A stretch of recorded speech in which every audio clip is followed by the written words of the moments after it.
The dollar versus Swiss is lower this week, but it is well off the low prices reached after the U.S. CPI data on Wednesday.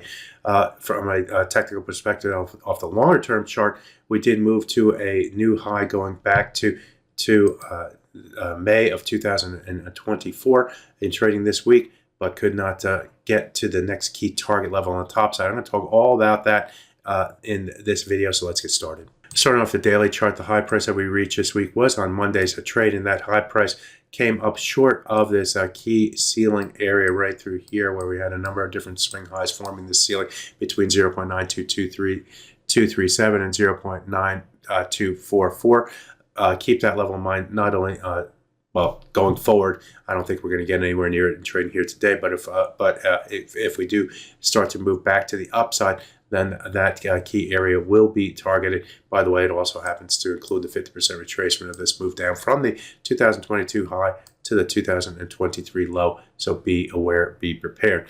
Next, let's take a closer look at the hourly chart for this pair. And if we look at that chart, what we saw in trading here this week was the high price on Monday. Took the price down to the low on Wednesday after the US CPI data. That low price now came in around the 0.9077 level, and we saw a bounce to the upside. The bounce to the upside came right up to the 100-hour moving average.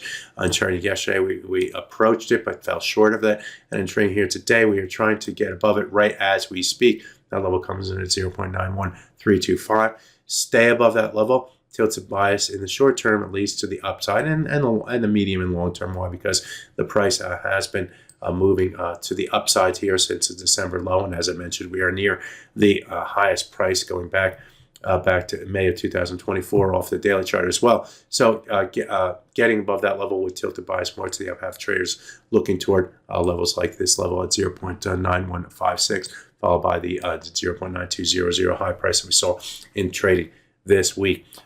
Conversely, if we do find sellers here and we start to move back below the 200-hour moving average, the 100-bar moving average on the 4-hour chart, followed by the low price that we saw in trading on Wednesday, would be the next key target. And then ultimately, if the sellers are to take more control, we need to get all the way down to this 0.90209 level and get below that level. That's the 38.2% retracement of this move to the upside. And as most people know, I like to see that if the counter trend traders are to take more control, they need to get below that 38.2% retracement to show that they mean business.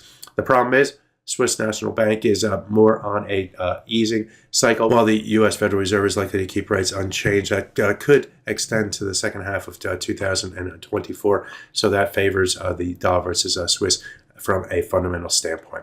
So that's my look at the dollar versus Swiss from a technical and a little bit of a fundamentals. My name is Greg Mikulowski. Good fortune with your trading. Bye-bye now.